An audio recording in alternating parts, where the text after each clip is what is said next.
जय हिंद फ्रेंड्स, मेरा नाम बाबा रामदास और आप मेरा यूट्यूब चैनल देख रहे हैं दद्दा की खरी खरी। अब कल का समाचार यह है कि कल स्पोर्ट्स अथॉरिटी ऑफ इंडिया के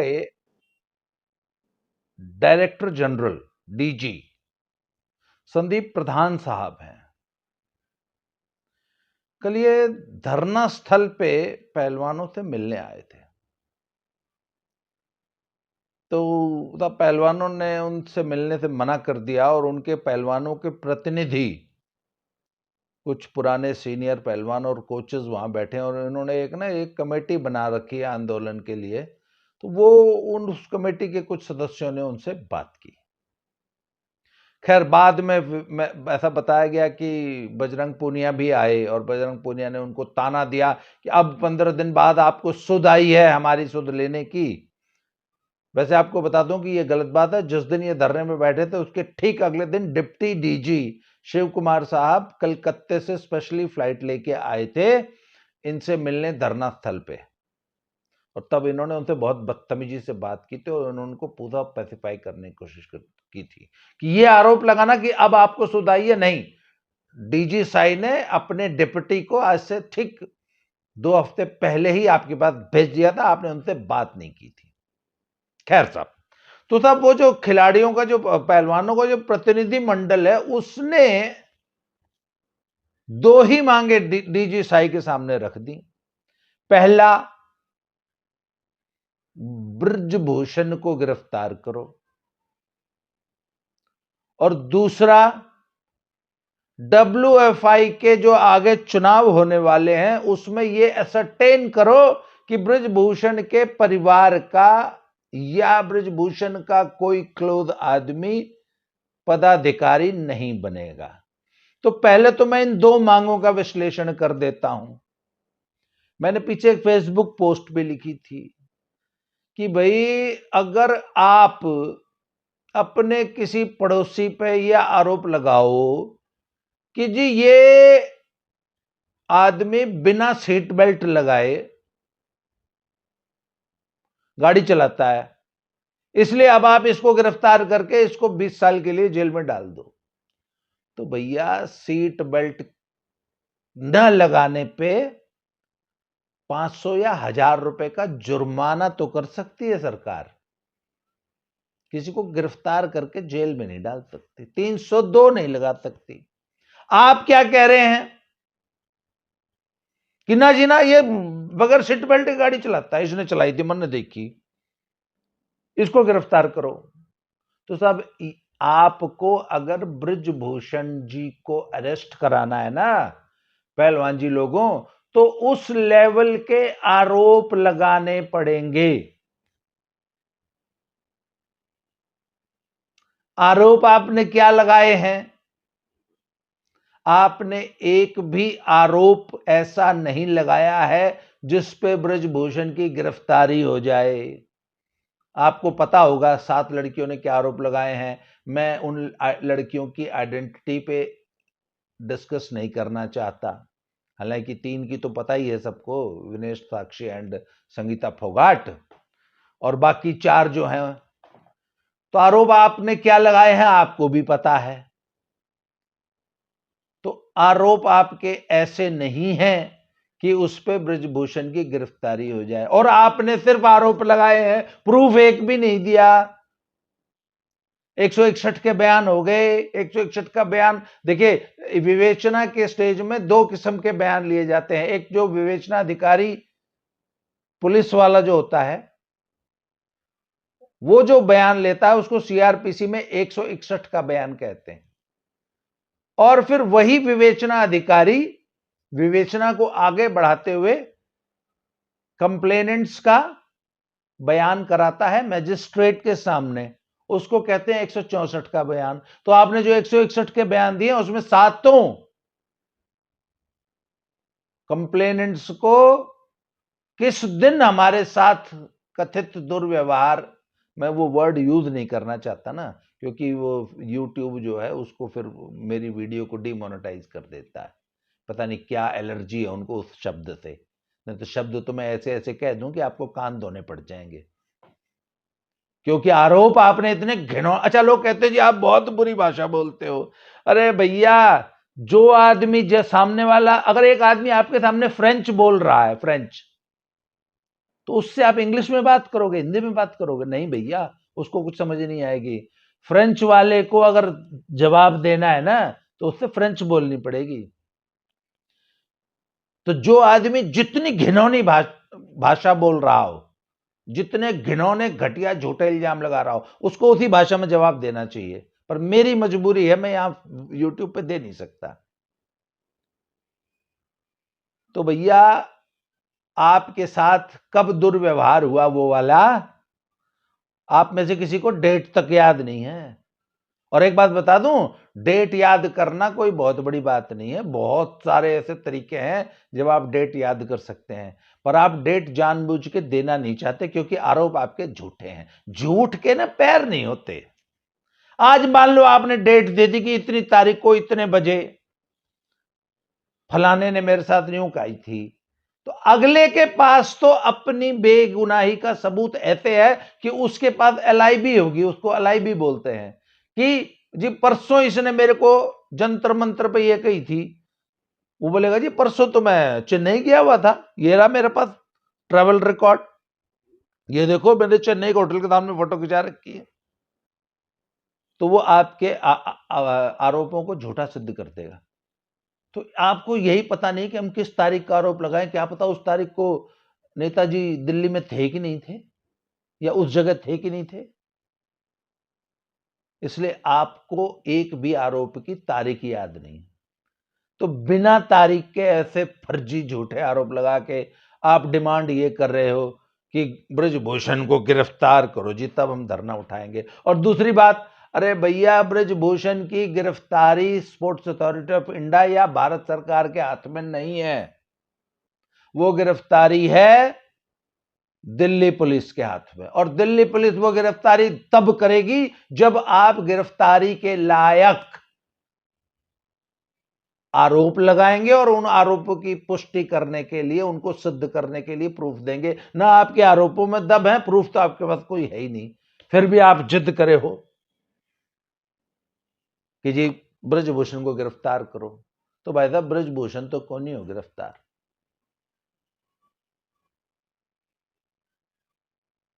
वो ना, एक हमारा भोजपुरी का फिल्म स्टार है रवि किशन, भाजपा का सांसद भी आजकल, गोरखपुर से। उसका ना पुराना एक गाना है, तो हर लहंगा उठा दे रिमोट से। मतलब वो रिमोट से लहंगा उठाने की बात, 2002 की फिल्म है, बहुत पुरानी फिल्म है। तो था 2002 में भी उसकी कल्पना देखो कि वो रिमोट से हीरोइन का लहंगा उठाता था। तो एक हमारी पहलवान ने ना आरोप पता है क्या लगाया है, कि न्यू न्यू मैं फेडरेशन के ऑफिस में गई थी, तो मेरे पार्टनर को तो विनोद तोमर ने बाहर रोक लिया। तो मेरा पार्टनर जाके फिर अंदर नहीं गया, वो बाहर कार में बैठा रहा। फिर मैं नेताजी के कमरे में गई, तो नेताजी जो है अपनी ने पहले दरवाज़ा बंद किया, और फिर जो है मेरे पास सोफे पे आके बैठ गए। फिर मेरे थाइस पे हाथ फेरा, और ये करा, फिर वो करा, फिर मेरी टी शर्ट ठाई। ये आरोप लगाए। और ये आरोप मैं इसलिए, इन आरोपों की पुष्टि ऐसे कर सकता हूँ क्योंकि एक्यूज्ड को ना हक होता है कि उसके खिलाफ जो एफआईआर दर्ज की गई उसकी कॉपी उसको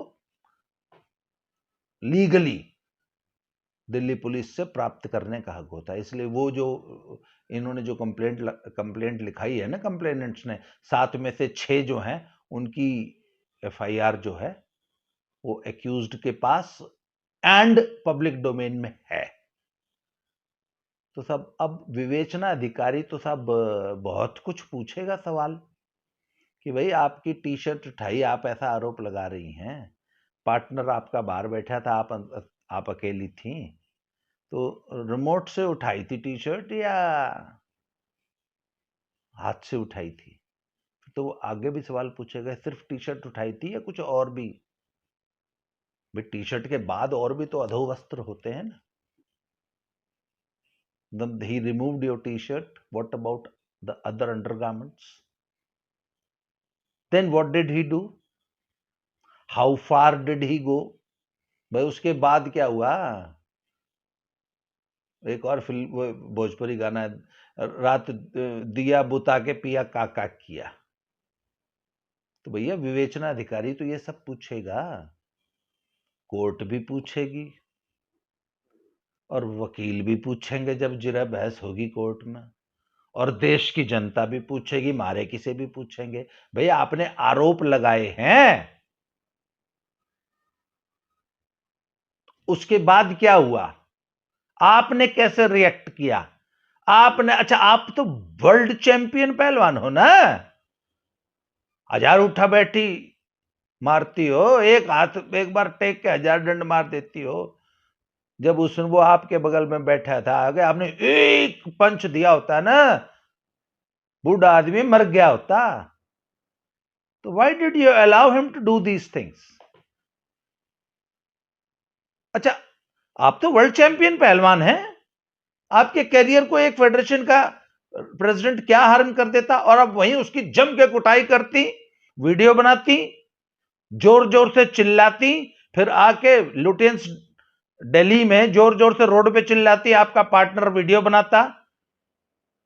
फिर किसकी हिम्मत थी कि आपके कैरियर को चौपट कर देता? आपने अपने कैरियर, आप कहते हैं कि जी हमारी मजबूरी थी, मतलब आपने अपने कैरियर को सपोर्ट करने के लिए, अपने कैरियर को आगे बढ़ाने के लिए, बचाने के लिए आपने उस दिन आपके कहे अनुसार कंप्रोमाइज किया। तो आपने अपने कैरियर को बढ़ाने के लिए और क्या क्या कंप्रोमाइज किए हैं?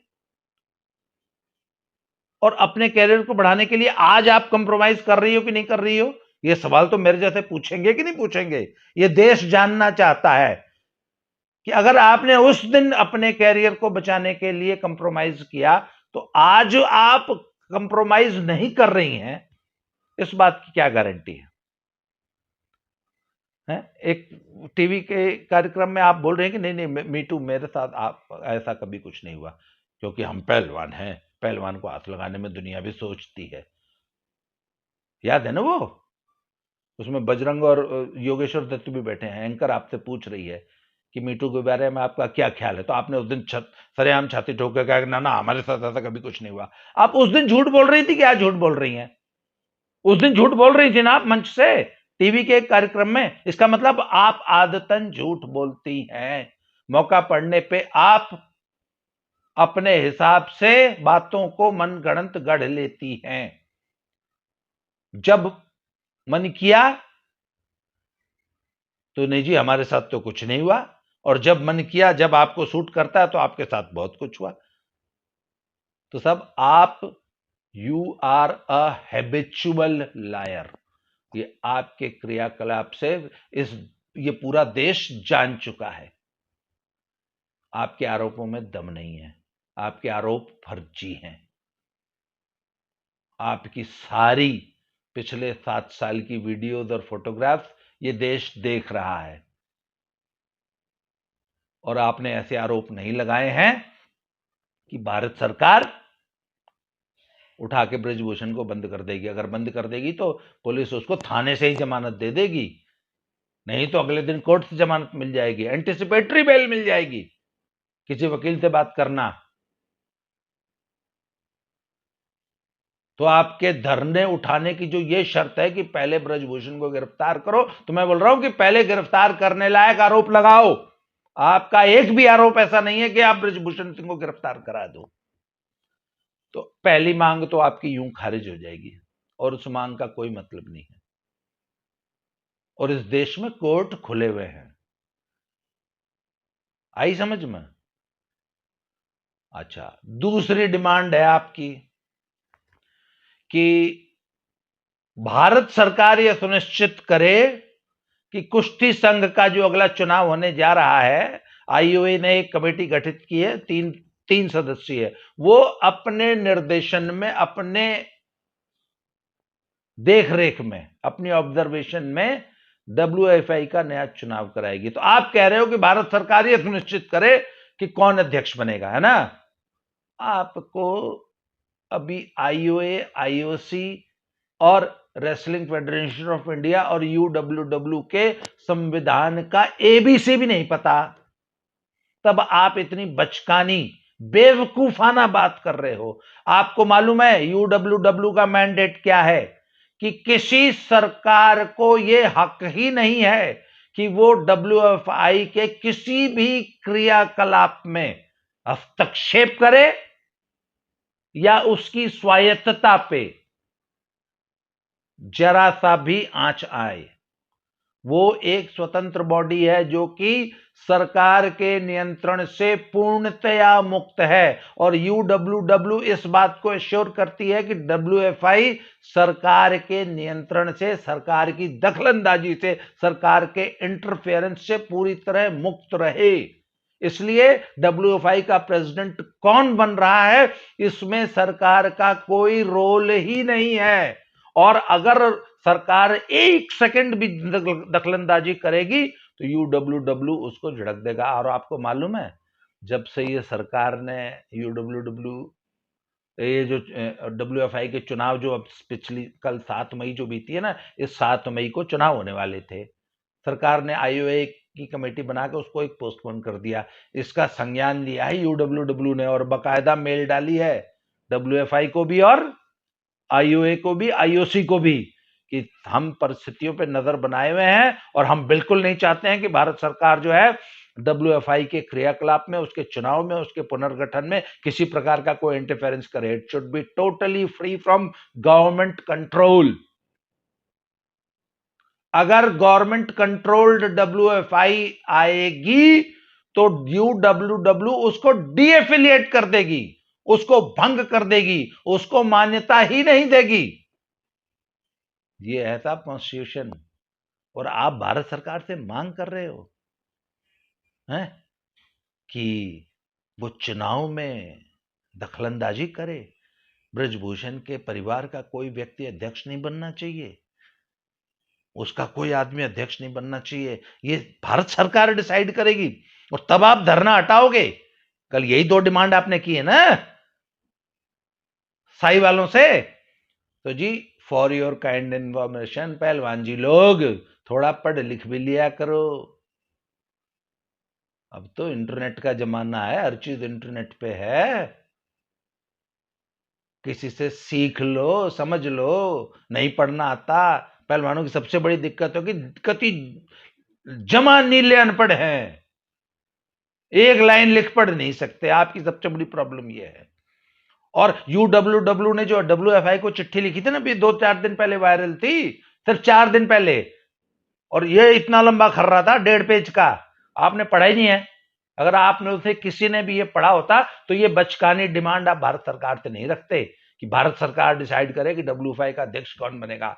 साहब डब्ल्यूएफआई का अध्यक्ष चुनेंगे राज्य कुश्ती संघ। हर राज्य कुश्ती संघ और यूनियन टेरिटरी, ऐसी 27 यूनिट्स डब्ल्यूएफआई से एफिलिएटेड हैं। उस हर यूनिट के पास 2 वोट देने का अधिकार है। तो इसका मतलब 54 लोग वोट देंगे और वो जिसको चुनेंगे वो डब्ल्यूएफआई का प्रेसिडेंट बनेगा, भारत सरकार नहीं चुनेगी। इसलिए आप ये अनपढ़ों वाली डिमांड करनी बंद कीजिए। आप अनपढ़ हैं, देश अनपढ़ नहीं है। दूसरी चीज सुन लीजिए, अगर गिरफ्तारी नहीं हुई तो मैं मेडल वापस कर दूंगा। हमने मेडल जीते हैं। ओ भैया, तुमने मेडल जीत के देश पे एहसान नहीं किया, और भारत सरकार ने इसका बहुत बुरा मानना है। मैं मेडल वापस कर दूंगी। तो भारत सरकार ने आज एक बयान जारी किया, वो पढ़ के सुना रहा हूं आपको। विनेश फोगाट एंड बजरंग पूनिया जी, पिछले 5 साल में अब तक भारत सरकार ने कुश्ती पर, आप लोगों पर, टैक्स पेयर्स मनी का, भारत सरकार के करदाताओं का 150 करोड़ रुपया, 150 करोड़ रुपया सिर्फ कुश्ती पे खर्च किया है। ये भारत सरकार का आधिकारिक बयान है आज। मैं मेडल वापस कर दूंगी। खेत बेच के मेडल जीतते हैं। सुनो, 150 करोड़ अब तक भारत सरकार ने खर्च किया है, जो कि ट्रेनिंग, इंफ्रास्ट्रक्चर और एक्सपोजर, जो आपको विदेश लड़ने भेजा जाता था ना, जिससे आपको विदेशी पहलवानों से लड़ने का, वहां की परिस्थितियों में लड़ने का ज्यादा से ज्यादा अनुभव हो, ज्यादा से ज्यादा आप कुश्तियां ईरान, तुर्की, रूस, अमेरिका, जापान वालों से ज्यादा कुश्तियां लड़ो, जिससे कि ओलंपिक में आप उनका मुकाबला कर सको। इंटरनेशनल एक्सपोजर पे ज्यादातर पैसा खर्च हुआ है, उसमें भी फॉरेन कोचिंग में। ये जो आप अपने पति को हनीमून मनाने के लिए अपने पार्टनर को लेके जाती थी ना, कभी तुर्की और कभी मंगोलिया और कभी कजाकिस्तान और कभी हंगरी, है आपके साथ एक आपका एक मैस्योर भी जाता था, एक फिजियोथेरेपिस्ट भी जाता था और एक ट्रेनिंग फिजिकल फिटनेस एक्सपर्ट भी जाता था। 5 लोग लेके जाती थी ना। 63 करोड़ रुपए खर्च किए हैं सरकार ने आपकी ट्रेनिंग पे, जब विदेश में 15-15, 20-20 दिन, एक महीने, 2-2 महीने के कैंप लगाती थी। 63 करोड़ पिछले 5 साल में। मेडल न्यू है, नहीं आए, दादा जमीन बेच के नहीं आपने जीते मेडल। भारत सरकार ने 63 करोड़ रुपए आपकी ट्रेनिंग पे खर्च किए हैं। आगे सुनिए, टेक्निकल एडवांस इक्विपमेंट और स्पेशलाइज्ड ट्रेनिंग के लिए जो इक्विपमेंट खरीदा गया, स्पेशलाइज्ड ट्रेनिंग के लिए जो इंफ्रास्ट्रक्चर बनाया गया, जो स्पेशलिस्ट बुलाए गए, उसके लिए 2.5 करोड़ रुपए खर्च किया सरकार ने आपकी ट्रेनिंग पे। उसके बाद आप जब विदेश जाती थी, आपको सिर्फ पॉकेट अलाउंस जो दिया जाता था ना, जिसे जेब खर्च बोलते हैं, वो जेब खर्च की राशि 15 करोड़ रुपए है पिछले 5 सालों में पहलवानों को पे जो खर्च की गई है। और कौन से पहलवान थे? साक्षी मलिक, विनेश फोगाट, बजरंग पूनिया, रवि दहिया और दीपक पूनिया, यही 5-7 तो थे। 15 करोड़ रुपए तो आपको पॉकेट मनी दी गई है भारत सरकार के द्वारा। मैं मेडल वापस कर दूंगी, एहसान कर दिया मेडल जीत के देश पे। डोमेस्टिक ट्रेनिंग पे 35 करोड़, ये जो बालगढ़ में और लखनऊ में कैंप लगते हैं ना, 35 करोड़ रुपए खर्च किया है भारत सरकार ने आपके ऊपर। नेशनल कोचिंग, जो कोचिंग कैंपों में जो कोचेज आपके साथ आते हैं, 25 करोड़ रुपया उस कोचिंग पे खर्चा आया है पिछले 5 सालों में। स्पेशलाइज्ड सपोर्ट, वो जो आपका फिजियो है, वो जो आपका फिजिकल फिटनेस एक्सपर्ट है, हर ट्रेनिंग के बाद जो आपको मालिश करने वाला दिया हुआ है, 7 करोड़ रुपया खर्चा किया है भारत सरकार ने उस पर। मैं मेडल वापस कर दूंगी। और उसके बाद जब आप मेडल जीत के आई तो करोड़ों रुपए की प्राइज मनी आपको दी है। क्या क्या वापस करोगी? सिर्फ मेडल? मेडल बोलो ना, मैं सारी प्राइज मनी भी वापस कर दूंगी। भारत सरकार ने जो मेरे पे, मुझे जो पहलवान बनाने में जो खर्चा किया है, वो भी वापस करूंगी। मेडल वापस कर दूंगी, पीछे सारे रख लूंगी।